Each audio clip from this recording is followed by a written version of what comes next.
Hello everyone, myself Anurag Singh. So today I'm going to take a very important class. Okay, in this class I will be taking two topics. Okay, getting? So let's start. Myself Anurag Singh. I have secured around 4,000 rank in CLAT, AIR 13th in MHCT law, AIR 22 in JMI law, and 89.92 percentile in CUET. Currently I am pursuing my BLLB at Government Law College, Mumbai. Okay. This is my Telegram channel, Udgam Law with Anurag. Join the channel to get regular updates of the classes as well as PDF of the classes and some other materials जो मैं इस group पे भेजता हूँ। वो कौन कौन से हैं? वो है आपके लीगल टर्म्स, लीगल मैगजिम्स और words from word power made easy. Okay, तो इससे आपकी वोकैबुलरी अच्छी हो जाएगी और इससे आपकी जो लीगल मैगजिम्स और लीगल टर्म्स पूछते हैं जो इंपॉर्टेंट वाले होते हैं वो मैं इस ग्रुप पे भेजता हूँ। गेटिंग? ये डेली मॉर्निंग में आपको मिल जाता है near around 10 AM। Getting? So join the Telegram channel to get all this benefits. Okay, ये क्या है? तो क्लैट ऐसे क्वेश्चन पूछता है। गेटिंग? ये चीज मैं आपको हर क्लास के पहले दिखाता हूँ और मैं इसी तरीके से पढ़ाता भी हूँ। गेटिंग? सब कुछ कवर करता हूँ, एक होलिस्टिक मैनर में सारी चीजें कवर की जाती हैं। गेटिंग? So let's start. आज का पहला जो टॉपिक है वो है भारत शक्ति। गेटिंग? आज का पहला टॉपिक भारत शक्ति है। तो इसके अंदर क्या है चलिए देखते हैं। सो भारत शक्ति, the Indian army will organize a major integrated tri-service war games demonstrating firepower, might of main India weapon systems and platforms on March 12 at the Pokhran field fighting range. Okay, तो इंडियन आर्मी और Indian navy और air force के साथ, navy and air force के साथ ये एक defence exercise करने वाले हैं। ओके, इसका नाम है भारत शक्ति। गेटिंग? और इसमें हम क्या करेंगे? इसमें हम उन वेपन्स का यूज करेंगे जो मेड इन इंडिया हो। Made in India. ओके, इसी को हम बोलते हैं indigenous. Getting? So this thing you should no. The live fire and manoeuvre exercise is called Bharat शक्ति। जो लाइव फायर होते हैं और जो मनोवर जो करते हैं हमारी जो डिफेंस फोर्सेस, मतलब एक जैसे वॉर होती है उस तरीके से ही इन डिफेंस एक्सरसाइज में हमारी इंडियन आर्मी, नेवी और एयरफोर्स काम करती हैं। ओके, इसको विटनेस कौन करेगा? तो इसको करेंगे prime minister Narendra Modi and defence minister Rajnath Singh. Getting? तो 12 मार्च आज ही है, तो आज के दिन दोनों लोग राजस्थान जाएंगे पोखरन फील्ड फाइटिंग रेंज में। Getting? So this thing you should know. और इसका एम क्या है? Aimed at showcasing indigenous weapons, fire power and militaries operational capabilities and readiness. तो इन सारी चीजों को चेक करने के लिए, इन सारी चीजों को वेल मेंटेन करने के लिए इस डिफेंस एक्सरसाइज, ये डिफेंस एक्सरसाइज हो रही है। और ये हो कहां पे रही है? ये हो रही है आपकी पोखरण में, in Rajasthan. So this thing you should know. The event will demonstrate indigenous capability of three services through integrated tri-service firepower and maneuver exercise, जो कि चलेगी आपकी लगभग 50 मिनट के लिए। ओके, ये आप याद रख लीजिए, integrated tri service fire power manoeuvre exercise. Getting? The event will be followed by static equipment display. तो आपको पता होगा मोदी जी जहां जाते हैं वहां जाके पहले तो वो एक्सरसाइज देखते हैं, उसके बाद वो जो डिफेंस इक्विपमेंट होता है उसका एक एग्जीबिशन होता है। गेटिंग? सो वो देखा जाएगा।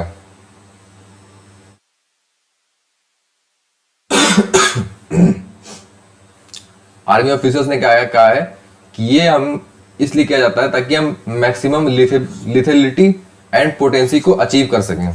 Okay, through coordinated efforts. जब आप कोऑर्डिनेट करते हैं तो उससे सिनर्जी क्रिएट होती है। ओके, और जो हमारे प्रोडक्ट्स होते हैं या जो हम यूज कर रहे होते हैं उनका बहुत प्रॉपर यूज होता है उस टाइम पे। अगर हम सब लोग कोऑर्डिनेटेड फॉर्म में रहते हैं।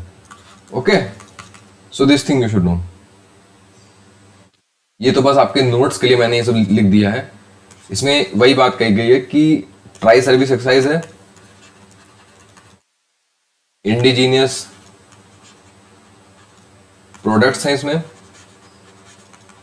और लाइफ आवर एंड मैनूवर है, डेमोन्स्ट्रेशन होगा। Getting? So this thing you should no. It will showcase the shock and awe that three services seeks to achieve in an operational situation by employing the maneuver and fighting capabilities effectively. Getting? So this thing you should know. और ये क्या चीज करेगा? It also involves the establishment of intelligence surveillance and reconnaissance grid. Okay. Interdiction and shaping operations by aerial platforms. तो firing of long range vectors, maneuvers of mechanized forces and movement of infantry in protected mobility vehicles.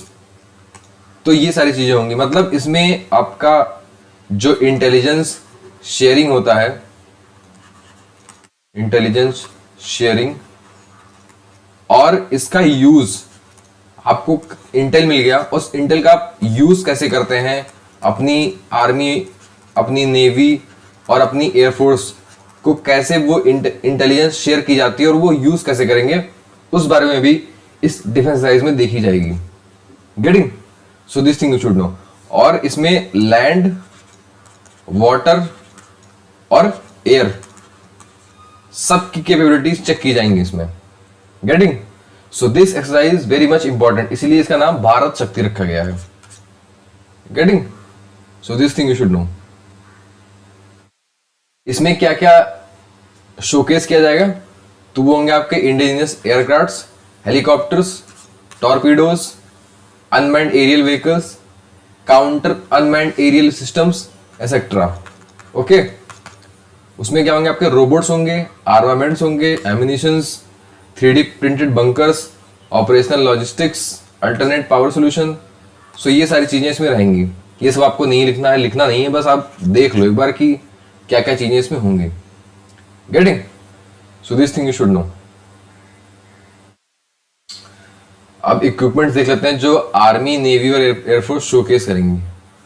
तो army क्या करेगी अपनी? वो करेंगी T-90 tanks, Dhanush, Sarang gun system, Akash weapon system, logistics drones, robotics, okay, advance light helicopter, ये सब army showcase करेगी। Navy करेगी अपनी naval antiship missile. Getting? Autonomous cargo carrying aerial vehicle, expendable aerial targets. तो ये सारी चीजें अपनी नेवी शोकेस करेगी। और एयरफोर्स क्या करेंगे? अपनी तेजस को शोकेस करेगी, लाइट ड्यूटी हेलीकॉप्टर्स को करेगी, एडवांस लाइट हेलीकॉप्टर्स को करेगी। ओके, सो ये सारी चीजें एयरफोर्स अपना शोकेस करेगी। सो this thing you should know. ये हमको पता है कि अभी तक हम अपने जो आर्म्स एंड एम्यूनिशंस हैं वो हम इंपोर्ट करते थे, बट जब से मेक इन इंडिया आया है, मेक इन इंडिया, या हम बोल सकते हैं आत्मनिर्भर भारत कैंपेन, गेटिंग, तब से हम क्या कर रहे हैं कि हम ये चाहते हैं कि ज्यादा से ज्यादा सामान, मोर एंड मोर वेपन्स या goods should be made in India. Getting? तो हम ये चाहते हैं कि ज्यादा से ज्यादा सामान या हथियार हिंदुस्तान में ही बने। तो इस वजह से इसका नाम रखा गया है transformation through modernisation and technology infusion, स्वदेशीकरण से सशक्तिकरण। Getting? So this thing you should know. ये अब हर चीज में हम देखते हैं, मतलब अगर आर्मी की कोई हम कुछ परचेज कर रहे हैं तो हम चाहते हैं कि वो चीज हमारे देश में ही आके बने, या अगर हम उनसे मांग लेते हैं कि टेक्नोलॉजी ट्रांसफर करिए, आप ट्रांसफर ऑफ टेक्नोलॉजी करिए, आप हमको टेक्नोलॉजी दीजिए, हम अपने देश में इसको बनाएंगे। Getting? So this thing you should know. So taking about the strides taken by armed forces under the government policy of Atmanirbhar in defense production the announcement made in 2020. Okay. The campaign provided to be a catalyst for transformation in indigenous R&D, adoption of nature technology, and establishment of indigenous manufacturing ecosystem. Okay. So हम जब आत्मनिर्भर भारत को promote करेंगे तो उसके लिए हमें R&D चाहिए. तो ये हमारा कौन देता है? ये करती है हमारी DRDO एंड प्राइवेट कंपनीज.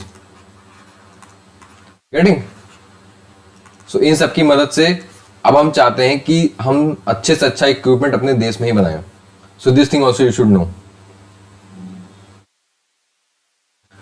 अब आर्म्स मैन्युफैक्चरिंग देख लेते हैं कितना है. So the fact that global share in Indian armed forces capability development projects had steadily declined, whereas the share of domestic components has increased.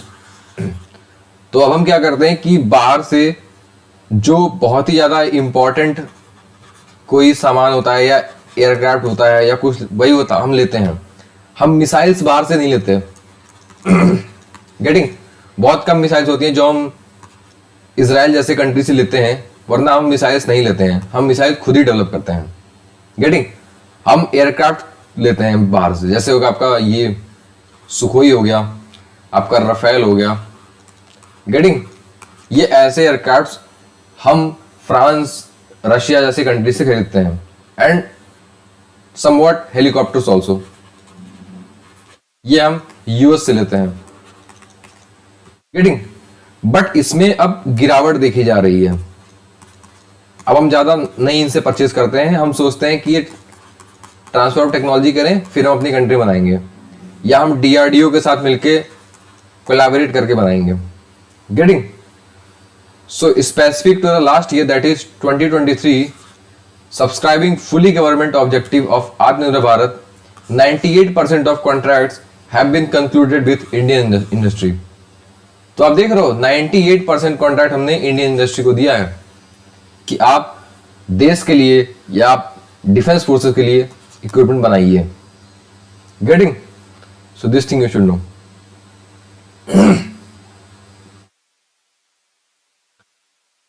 अब जो आर्म्स एंड एम्यूनिशंस का export और इंपोर्ट होता है, इसका डेटा कौन बनाता है या इसका डेटा कौन रखता है? तो इसके लिए एक बॉडी है, उसका नाम है सिप्री. गेटिंग? तो सिप्री का फुल फॉर्म क्या है? इसका फुल फॉर्म है Stockholm International Peace Research Institute. Getting? ये बॉडी क्या करती है? ये बॉडी आपकी जो आर्म्स एंड एम्यूनिशंस की डील होती है या इंपोर्ट एक्सपोर्ट होता है, उस पर डेटा रखती है. गेटिंग? तो इस बॉडी ने क्या कहा है? India remains the world's largest arms importer from 2018 to 2020, followed by Saudi Arabia and Ukraine. Ukraine क्यों कर रहा है भाई? यूक्रेन तो वॉर की वजह से कर रहा है, और सऊदी अरेबिया इसलिए कर रहा है क्योंकि इनको अपनी सिक्योरिटी रखनी है. ओके? ये मतलब अगर नहीं खरीदेंगे तो ये अनस्टेबल हो जाएंगे. ऐसा है सऊदी अरेबिया का सीन कि यहाँ पे डेमोक्रेसी तो है नहीं. Getting? So this thing you should no. इस वजह से ये अपनी इनकी सिक्योरिटी यूएसए प्रोवाइड करता है. गेटिंग? सो इस वजह से ये आर्म्स इंपोर्ट करते हैं. और इंडिया इसलिए करता है क्योंकि इंडिया के आजू बाजू में दो कंट्री हैं, एक ये पाकिस्तान और दूसरा China. These both are enemy of India, और इंडियन ओशन में भी चाइनीज शिप सब रहती हैं. सो हमें अपने सिक्योरिटी रीजन्स की वजह से आर्म्स को इंपोर्ट करना पड़ता है जो बहुत ही ज़्यादा अच्छे होते हैं. गेटिंग? जैसे S-400 हो गया, आपका हेलीकॉप्टर्स हो गया, आपका रफेल हो गया. Getting? So this thing you should know. ये सिपरी बना कब था? तो this was formed in 1966. Getting? ये एक स्वीडिश बॉडी है, मतलब इसके हेडक्वार्टर स्वीडन में है. सो this thing you should no. इस बॉडी ने क्या कहा है कि while the global level of international arms transfer decreased by 5.1%, imports of major arms by European states have increased by 47% between 2013 and 2018-22. Okay, in the backdrop of war in Ukraine. So Ukraine war की वजह से European Nations अपने arms import को बढ़ा दिए हैं. Getting the US share of global arms export increased by from 33% to 40%, while Russia fell from 22% to 16%. तो US का शेयर बढ़ा क्यों है? क्योंकि यूएस सबको आर्म्स सप्लाई करता है कि भाई ये लो वेपन्स, अब तुम लोग लड़ाई करो. गेटिंग. और रशिया का एक्सपोर्ट घटा क्यों है? क्योंकि इनके जो एक्सपोर्ट्स होते थे वो बहुत सारी कंट्रीज को आर्म्स भी करते थे, मतलब आर्म्स एक्सपोर्ट करते थे, पर इन पे लग गए सैंक्शंस, तो इस वजह से भी इनका एक्सपोर्ट डाउन हुआ, प्लस इनको खुद रिक्वायरमेंट हो गई. गेटिंग. अब वॉर लड़ोगे तो भाई तो तुमको भी तो वेपन चाहिए लड़ने के लिए, तो इस वजह से इनका आर्म एक्सपोर्ट डाउन हो गया. Arm imports by Pakistan increased by 14% between 2013 to 2017 and 2018 to 2022 and accounted for 3.7% of global total, with China supplying 77% of Pakistan's arm import. तो चाइना को, पाकिस्तान को सबसे ज्यादा वेपन प्रोवाइड करने वाला चाइना ही होता है.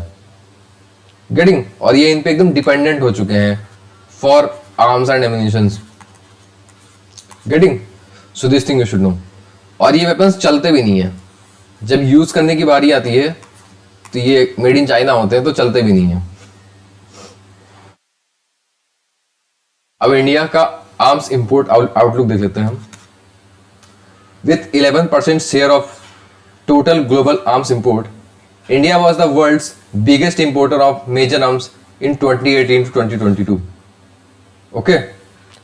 India remained the top importer despite 11% drop in its arms import between 2013-17 and 2018 to 2022. आप देख रहे हो हमारे आर्म्स इंपोर्ट में तो ड्रॉप हो रहा है, फिर भी हम टॉप इंपोर्टर हैं. Getting. So this thing you should know. और ये ड्रॉप इसलिए हो रहा है क्योंकि अब हम खुद की कंपनीज को अब डिफेंस कॉन्ट्रैक्ट्स दे रहे हैं. Getting. So this thing you should no. Russia was India's largest arm supplier in the period between 2013 to 2017 and 2018 to 2022, but its share of arms import to India fell from 64% to 45%, while France emerged as second largest arms supplier to India. Okay. अब हम Russia के अलावा भी बहुत सारी European countries के साथ arms import करते हैं. गेटिंग. अब रशिया के बाद हम फ्रांस से आर्म्स एंड एम्यूनिशंस लेते हैं, इसमें फिर इजराइल से भी हम लेते हैं. Getting. So this thing you should know. Followed by USA at 11%. Getting. So this thing you should know. अब हम कुछ डिफेंस एक्सरसाइज देख लेते हैं. ये सारी डोमेस्टिक डिफेंस एक्सरसाइज हैं. डोमेस्टिक. गेटिंग. जो हमारी आर्म्ड फोर्सेस करती हैं, तो इसमें कौन कौन सी हैं वो आपको मैं बता दे रहा हूं. आपका पहला है गांडी विजय. ये कब हुआ था? ये आर्मी की एक्सरसाइज है. ये हुआ था आपका 2018 में. ओके. इसको किया था आपने western command of Indian army. Western command of Indian army. इसने इस एक्सरसाइज को कंडक्ट किया था. ओके. ये कहां पे किया था? ये किया था आपका महाजन फील्ड फायरिंग रेंज.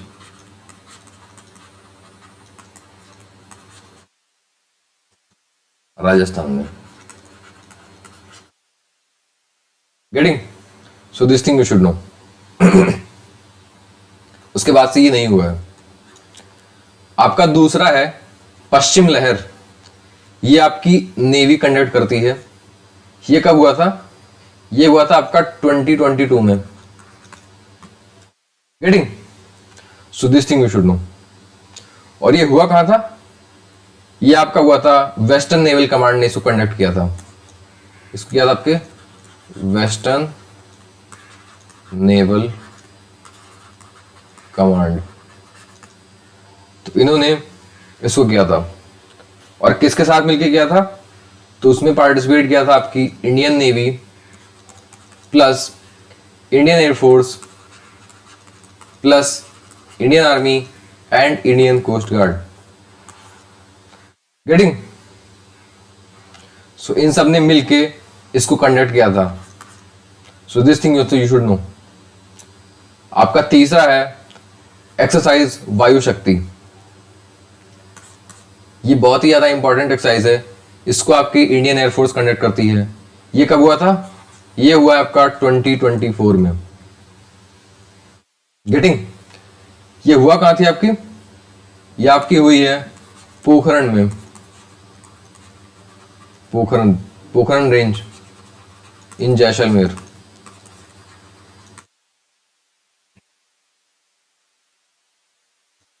गेटिंग? इसमें इंडियन एयरफोर्स के 121 एयरक्राफ्ट ने पार्टिसिपेट किया था। तो मतलब ये बहुत बड़ी एक्सरसाइज थी। 121 एयरक्राफ्ट, इसमें सारे आए थे। मतलब आपका सुखोई हो गया, आपका राफेल हो गया, फिर आपके हो गए HAL के डेवलप्ड एयरक्राफ्ट या हेलीकॉप्टर्स हो गए आपके। उसके बाद फिर आपकी जो ट्रांसपोर्ट एयरक्राफ्ट होते हैं वो सारे थे इसमें। हेलीकॉप्टर्स जितने होते हैं, चिनूक है आपका, अपाचे है, गेटिंग, ध्रुव। तो ये सारी चीजों ने, सारे एयरक्राफ्ट ने इसमें पार्टिसिपेट किया था। So this was a much bigger exercise और ये एकदम ठीक पाकिस्तान बॉर्डर पर हुई थी, पाकिस्तान बॉर्डर के पास। So this thing also you should know. अगला है हमारा विजय प्रहार। ओके, तो इसको कब किया गया था? तो इसको हमने किया था आपका 2018 में। गेटिंग? इसको किया किसने था? तो इसको किया था आपके साउथ वेस्टर्न कमांड ने। South western command. Getting? So this thing you should know. इसमें नियर अराउंड 2000 ट्रूप्स ने पार्टिसिपेट किया था। Getting? So this thing you should know. ये सारी एक्सरसाइजेस बहुत ज्यादा इंपॉर्टेंट है। ये डोमेस्टिक एक्सरसाइज है तो इसलिए आप इनको याद रखिए। और अगर आपको सारे इंटरनेशनल डिफेंस एक्सरसाइज जितनी होती हैं, इंटरनेशनल डिफेंस एक्सरसाइज, इनके बारे में अगर जानना है, so there is a class on this channel, do watch that class. Getting? और उसका लिंक मैं आपको डिस्क्रिप्शन में दे दूंगा, तो आप उस पे उसको ज्वाइन करके आप उस क्लास को देख लीजिए। वो बहुत ज़्यादा इंपॉर्टेंट क्लास है और मैंने उसमें अप्रोक्सीमेटली सारे defence exercises Indian army, navy और एयरफोर्स के कवर किए हैं, जो हम डिफरेंट कंट्रीज से करते हैं।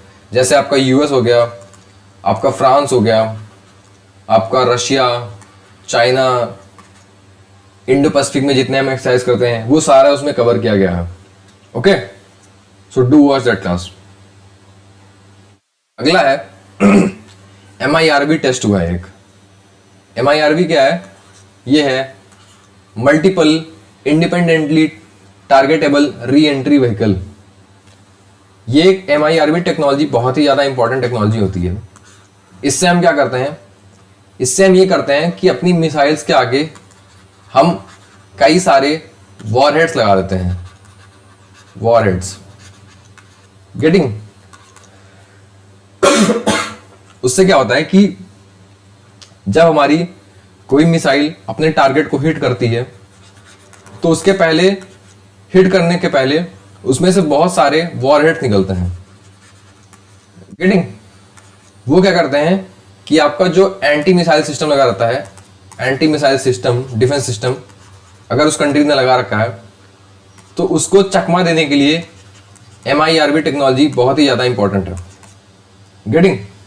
ये दुनिया में बहुत कम ही कंट्रीज हैं जिनके पास ये टेक्नोलॉजी है। गेटिंग? सो इसके बारे में हम जान लेते हैं, ये कैसे काम करता है, कब टेस्ट हुआ, क्या हुआ। So let's see. So India on 11th March tested the first flight test of indigenously developed Agni 5 missile with MIRV technology. Getting? So Agni 5 missile जो इंडिया ने इंडिजिनसली बनाया है, इसमें ही हमने MIRV टेक्नोलॉजी का यूज किया है. Okay, this will ensure that a single missile can deploy multiple warheads at different locations. Getting? So this thing you should know. The project director is a woman and has significant contribution. तो इस project की जो director थी वो एक woman थी, तो इस वजह से ही बहुत ज्यादा न्यूज में था. और इसका मिशन क्या रखा था, इस मिशन का नाम क्या था, तो उसका नाम था मिशन दिव्यास्त्र. गेटिंग? सो पीएम मोदी जी ने भी कॉन्ग्रेचुलेट किया था कि ये मिशन बहुत अच्छे से सक्सेसफुली कंप्लीट कर लिया गया. ओके,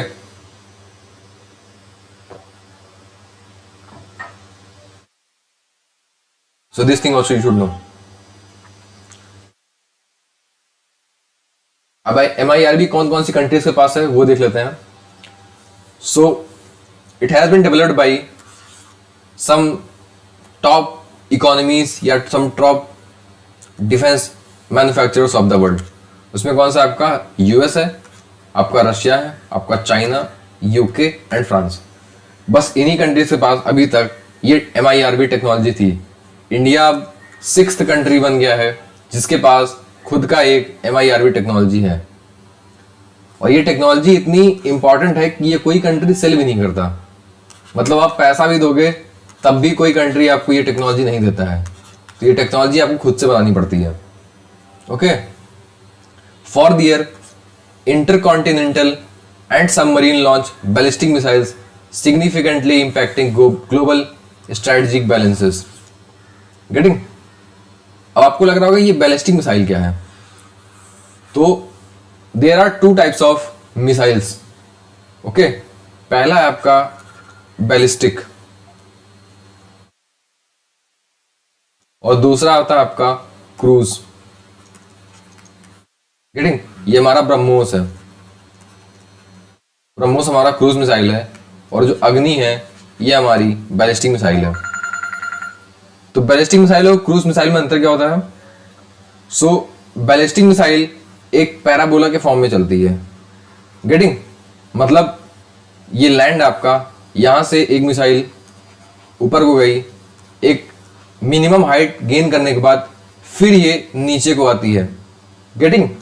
और MIRV टेक्नोलॉजी का यूज करके इसमें से यहां से बहुत सारे ऐसे वॉरहेड्स निकलेंगे. ओके, सो ये है आपका MIRV टेक्नोलॉजी.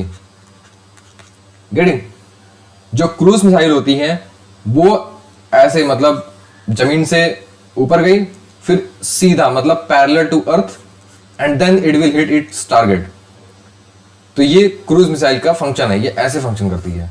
आपने ब्रह्मोस को देखा होगा, जब वो शिप से या लैंड से लॉन्च होती है तो पहले सीधे ऊपर जाती है फिर ऐसे जाती है. सो ये क्रूज मिसाइल इसको बोलते हैं. Getting? So this thing you should know. ये एक पैरेलल टू अर्थ चलती है और ये एक पैराबोला के फॉर्म में चलती है. गेटिंग? आपकी जो बैलिस्टिक मिसाइल्स होती हैं, सो ये तो डिफरेंस होते हैं बैलिस्टिक मिसाइल और क्रूज मिसाइल में. अब देख लेते हैं MIRV के बारे में.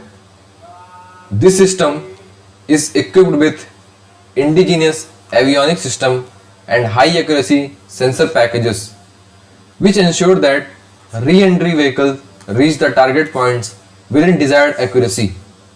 Okay, so this thing you should know.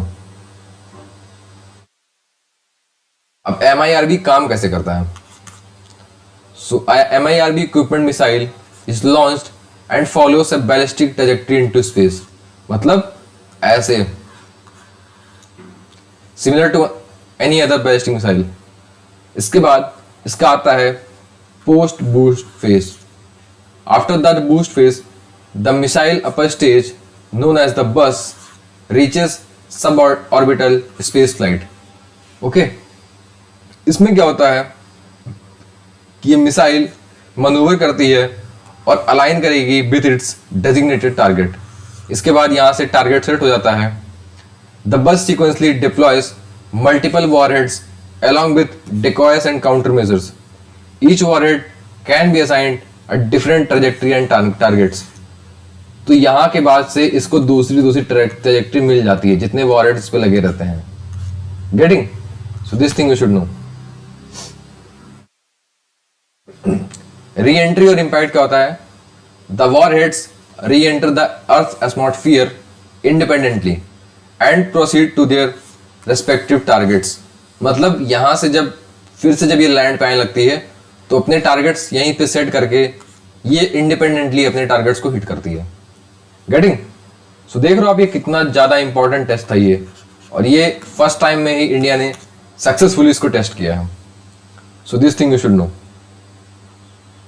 ये ऐसे, ये इमेज आप देख रहे हो, ये मल्टीपल देखो वॉरहेड्स हैं। ये ऐसे, इसका एक अलग टारगेट होगा, इसका एक अलग टारगेट होगा, इसका अलग टारगेट होगा, इसका अलग टारगेट होगा। गेटिंग? सो ऐसे ये वर्क करता है। हमारा जो दूसरा टॉपिक है आज का वो ये है कि इंडियन नेवी ने कंडक्ट किया है डुअल कैरियर ऑपरेशन। मतलब इंडियन नेवी ने एक ऐसा ऑपरेशन किया है जिसमें उसके दोनों एयरक्राफ्ट कैरियर ने एक साथ पार्टिसिपेट किया है। मतलब आईएनएस विक्रांत जो हमारा इंडिजिनियसली डेवलप्ड एयरक्राफ्ट कैरियर है, और आईएनएस विक्रमादित्य, ये दोनों एयरक्राफ्ट ने मिलके पार्टिसिपेट किया है एक नेवल एक्सरसाइज में। Getting? So this thing also you should know. अब इसको देख लेते हैं। So, on the first day of biannual Naval Commanders Conference, Rajnath Singh witnessed combat prowess of aircraft carriers INS Vikramaditya and INS Vikrant in a twin carrier operation. Okay, that is aimed at projecting India's growing naval prowess. तो naval commanders की conference हो रही है। Okay, ये by annually होती है, मतलब 2 साल में एक बार, 2 years में 1 टाइम होती है। गेटिंग? सो इसकी कॉन्फ्रेंस हो रही थी और इसी टाइम पर इंडियन नेवी ने अपना ट्विन कैरियर ऑपरेशन कंडक्ट किया है। Okay, so this thing you should know. अब यहां पे हम जान लेते हैं नेवल कमांडर्स मीट किस लिए होती है। तो ये एक बहुत ही ज्यादा इंपॉर्टेंट मीटिंग होती है जिसमें हम डिस्कशन एंड डेलिब्रेशन करते हैं on the issue of security of India. Okay, इसमें सी, एयर और लैंड सारी की बात हम करते हैं इसमें। ओके, तो इस पे इश्यूज कौन कौन से थे?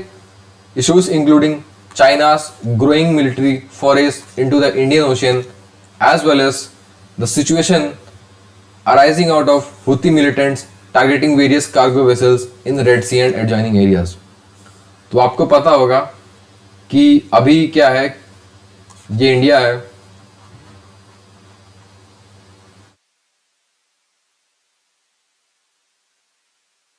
Getting?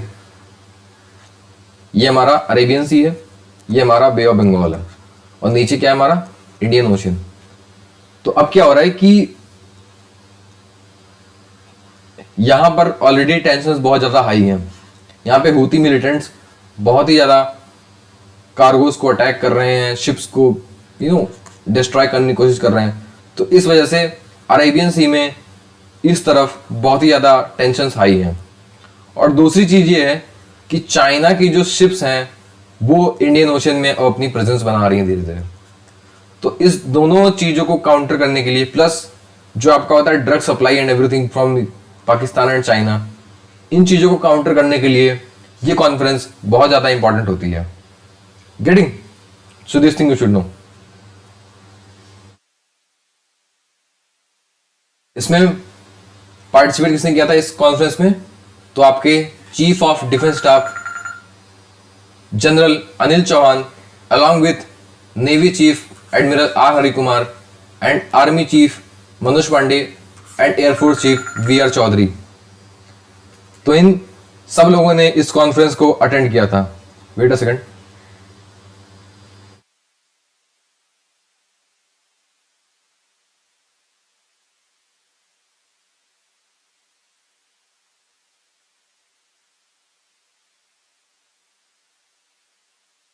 Getting? So this thing you should know.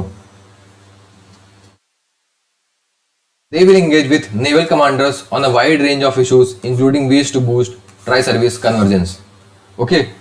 So ये सारी चीजें की जा रही हैं कि जब कभी वॉर का टाइम आएगा तो हमारी फोर्सेस कैसे आपस में कोऑर्डिनेट करेंगी। गेटिंग? आप एक वॉर तभी लड़ सकते हो या एक वॉर तभी जीत सकते हो जब आपकी एयर, वाटर और ग्राउंड सारी फोर्सेस अच्छे तरीके से एक कोऑर्डिनेटेड फॉर्म में वॉर लड़ें। ठीक है? सो इस वजह से मतलब इस प्रोसेस से या इसके थ्रू आप एक अच्छे तरीके से एक वॉर को जीत सकते हो। Okay? So they will explore avenues to enhance tri service synergy and readiness in defense of the nation and India's national interest. So this thing also you should know. Getting?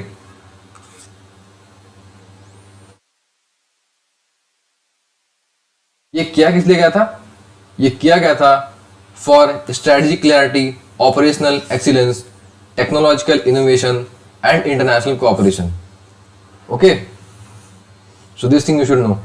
अब क्या है कि India चाहता है कि India बने security provider in Indian Ocean. Getting? इसके लिए बहुत ज्यादा इंपॉर्टेंट है हमारा मिशन सागर। गेटिंग? इसका फुल फॉर्म क्या है? Security and growth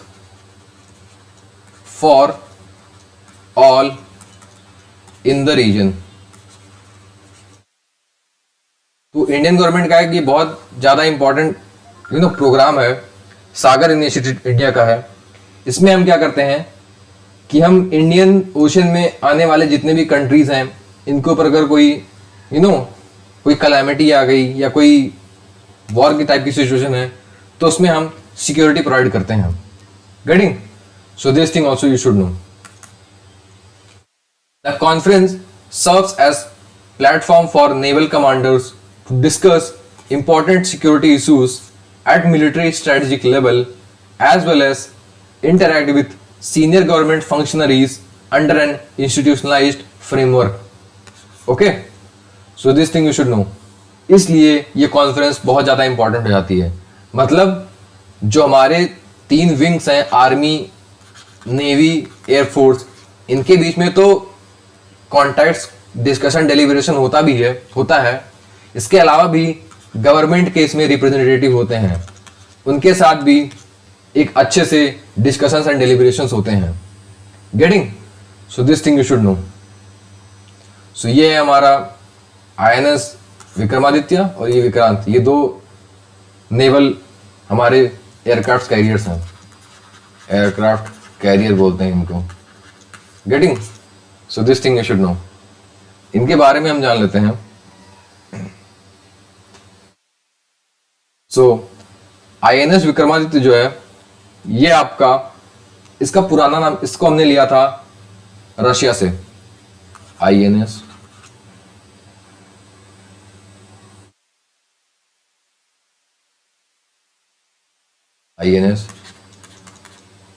Vikramaditya. Getting? इसको हमने कहां से लिया था? इसको हमने लिया था रशिया से। गेटिंग? ये कमीशन कब हुआ था? तो ये आपका कमीशन हुआ है इन 2013। कमीशन इन 2013। ओके? इसका डिस्प्लेसमेंट वेट कितना है? डिस्प्लेसमेंट वो आपका 45,000 टन। गेटिंग? ये इसका डिस्प्लेसमेंट वेट है। इसकी लेंथ कितनी है? इसकी लेंथ आपकी 284 metre. Getting? So this thing you should know about Vikramaditya. ये कौन सा है? ये कीव क्लास है। ये कीव क्लास का एयरक्राफ्ट कैरियर है।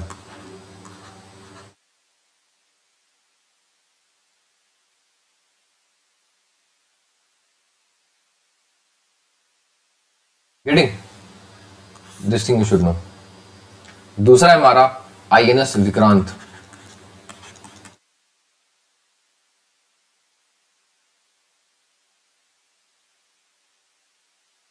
ये कमीशन कब हुआ है आपका?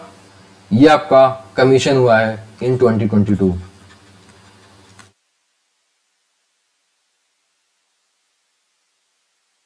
गेटिंग? इसको बनाया किसने है? इसका बिल्डर कौन है?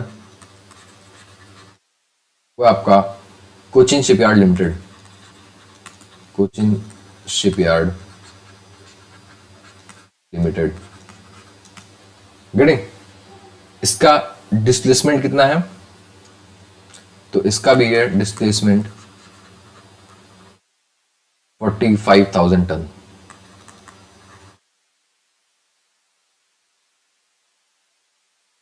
इसकी लेंथ है, इसकी लेंथ कितनी है? इसकी लेंथ है 262 metre. Okay, so this thing you should no.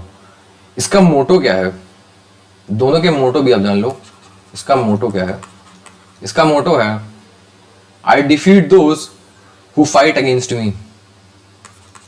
I defeat those fight against me. Okay, और इसका मोटो क्या है?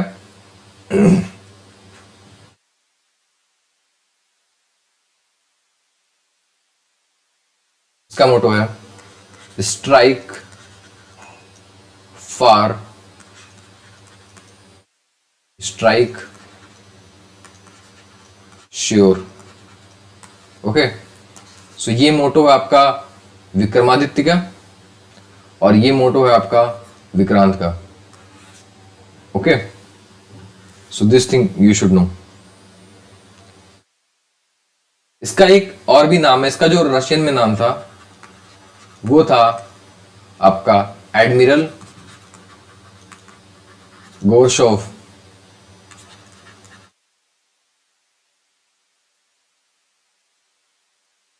रीडिंग?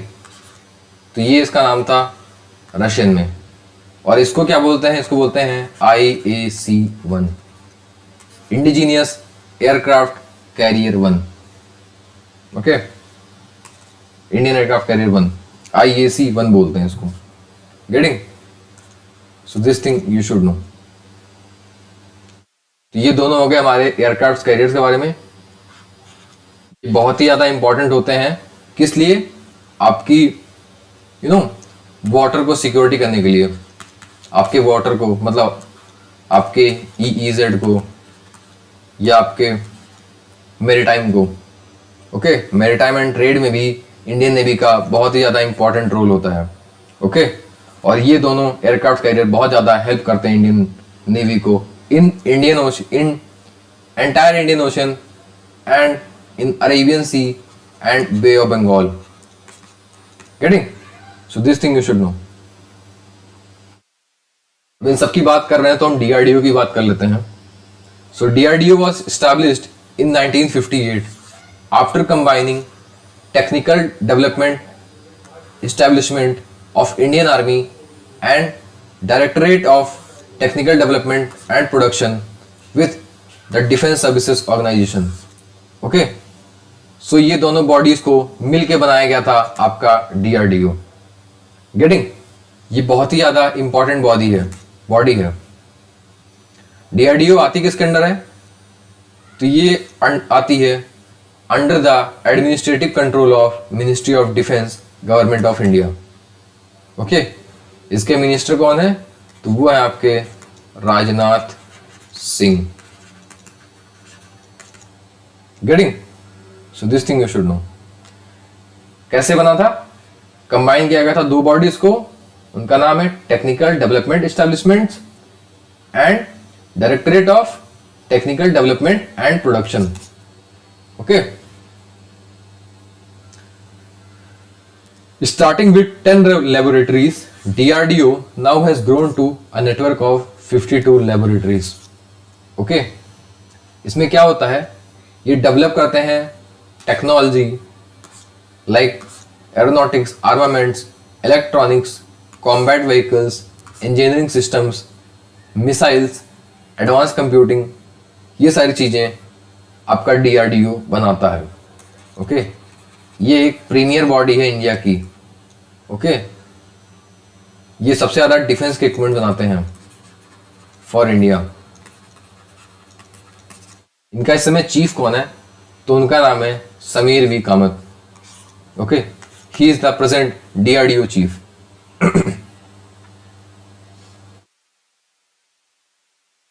अब जान लेते हैं हम integrated guided missile development programme के बारे में। IGMDP ये एक बहुत ही ज़्यादा इंपॉर्टेंट हमारा प्रोग्राम था। इसके अंडर हम क्या कर रहे थे? इसके अंडर हम इंडिया को मिसाइल की फील्ड में सेल्फ सफिशिएंट बनाना चाहते थे। ओके, सो इसके अंडर हमने 5 टाइप की मिसाइल्स को डेवलप किया है। ये बहुत ही ज़्यादा इंपॉर्टेंट मिशन था, क्योंकि जब इंडिया आज़ाद हुआ तो उसको लगा कि अब अपनी सिक्योरिटी के लिए हमें मिसाइल्स चाहिए। ओके, और अगर मिसाइल्स को हम इंपोर्ट करेंगे तो इससे हमारा बहुत ज़्यादा एक्सपेंडिचर होता। गेटिंग? तो हमने ये डिसाइड किया कि हम इंडिजिनियसली मिसाइल्स बनाएंगे फॉर आवर कंट्री। तो अब इसको देख लेते हैं। So IGMDP was brain child of renowned scientist doctor APJ Abdul Kalam. तो कलाम साहब चाहते थे, ये इनका ही ब्रेन चाइल्ड था कि हम 5 तरीके की मिसाइल्स बनाएंगे। Okay, is what intended to attain self sufficiency in the field of missile technology. Getting? So इसकी मंजूरी कब मिली थी? इसको अप्रूव कब किया था गवर्नमेंट ने? तो इसको गवर्नमेंट ने अप्रूव किया था ऑन जुलाई 26, 1983 को। इस दिन गवर्नमेंट ऑफ इंडिया ने फाइनली अप्रूव किया कि DRDO will make 5 type of missiles for our country. Okay, so this thing you should know. तो इसमें कौन कौन सी मिसाइल को डेवलप किया गया था? तो पहला था आपका short range surface to surface missile, ballistic missile Prithvi. तो पहला मिसाइल था पृथ्वी। ये surface to surface ballistic missile है, मतलब ये सरफेस से निकली उठेगी और फिर सरफेस पे आके हिट करेगी, and it is a ballistic missile. दूसरा है आपका intermediate range surface to surface ballistic missile Agni. ये बहुत ही ज़्यादा इंपॉर्टेंट मिसाइल्स है। ओके, इसके बहुत सारे वर्जन्स आ गए हैं, 1, 2, 3, 4, 5 प्राइम, इसके 5-6 वर्जन्स आ गए हैं। तो this missile is a very much important. अब ये इंटरकॉन्टिनेंटल हो चुकी है। इंटरकॉन्टिनेंटल मतलब एक कॉन्टिनेंट से दूसरे कॉन्टिनेंट में इसकी मारने की क्षमता हो गई है। Getting? So this thing you should know. हमारी तीसरी टाइप की जो मिसाइल है वो है short range low level surface to air missile. ये है, इसका नाम है त्रिशूल, मतलब सरफेस टू एयर। चौथा है आपका medium range surface to air missile Akash. ये भी मतलब सरफेस से एयर में हिट करने वाली मिसाइल है। गेटिंग? और पांचवा है हमारा third generation anti tank missile, इसको बोलते हैं हम नाग। गेटिंग? तो ये एंटी टैंक मिसाइल है। एंटी टैंक मिसाइल मतलब टैंक को हिट करने के लिए है। ये है Nag. Okay, so this thing you should know. ये 5 टाइप की मिसाइल्स इस प्रोग्राम के अंडर अप्रूव की गई थी, और ये पांचों की पांचों सक्सेसफुली इंडक्ट हो गई थी इंडियन की डिफेंस फोर्सेस में। Getting? So this thing you should know. ये हमने अचीव कब किया था? So after achieving the goal of making India self reliant in missiles technology, DRDO on 8th January 2008 formally announced successful completion of IGMDP, integrated guided missile defence programme, हमारा 8 जनवरी 2008 को formally successful हो गया था। इसके अंदर जितने भी मिसाइल्स हमें डेवलप करने थे, हम सारे डेवलप कर चुके थे। Getting? So this thing you should know. अब हम अब्दुल कलाम जी के बारे में जानना चाहते हैं। मतलब it was the brain child of his vision, या इनका विजन था इंडिया को सेल्फ सफिशिएंट बनाने का इन मिसाइल्स। तो इनके बारे में भी जान लेते हैं। तो जो DRDO अपने सारे जो मिशंस है वो कहां से टेस्ट करता है? ये टेस्ट करते हैं हम doctor APJ Abdul Kalam island in Balasore district of Orissa. Okay, Orissa के बालासोर डिस्ट्रिक्ट में एक आइलैंड है, उसका नाम है APJ अब्दुल कलाम आइलैंड। वहां से हम अपने सारे मिसाइल्स या मोस्ट ऑफ द मिसाइल्स को हम टेस्ट करते हैं। Okay, in Bay of Bengal. Getting? So this thing you should know. और टेस्ट करते टाइम लगभग टाइम चाइना की कोई ना कोई रिसर्च वेसल या शिप हमेशा बे ऑफ बंगाल में प्रेजेंस होती है। वो देखना चाहती है कि इंडिया कौन से टेस्ट कर रहा है। Getting? So this thing also you should know. और APJ अब्दुल कलाम साहब का बहुत ज्यादा कंट्रीब्यूशन था DRDO को फॉर्म करने में और DRDO की प्रोग्रेस में। Okay, so this thing also you should know. So this was all for the class. आपको अगर कोई भी डाउट हो, so you can reach me out on Telegram. Telegram का चैनल क्या है? उसका नाम है उद्गम लॉ विथ अनुराग। गेटिंग? यहां से आप मुझे DM करिए, आपको सॉल्यूशंस मिल जाएंगे। Okay, and if you like the class, do share with your friends and subscribe. Okay, so this was all for the class. Thank you and have a very nice day.